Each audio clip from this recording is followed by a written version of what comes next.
Ada tak yang nak simpan emas tapi takut hilang? Ramai yang nak simpan emas tapi takut hilang. Saya faham. Memang rasa cuak bila fikir emas hilang. Tapi ada satu cara selamat, mudah dan patuh syariah, akaun emas Gap Public Gold. Akaun emas Gap ini sebenarnya nak mudahkan lebih ramai orang mula simpan emas tanpa perlu risau kat mana nak simpan. Duit bajet kecil pun tak jadi hal. RM100 dah boleh mula. Ini cara beli emas yang paling murah, paling senang dan paling penting patuh syariah. Walaupun namanya akaun emas, tapi hakikatnya memang emas fizikal. Beli emas dan kita dapat pegang emas betul-betul, tak macam akaun emas di bank, cuma tengok nombor tapi tak dapat pegang emasnya.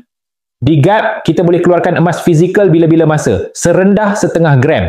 Beli dengan bajet minimum tak perlu risau bocor. Nak simpan duit RM100 setiap bulan, tukarkan terus jadi emas dalam akaun Gap.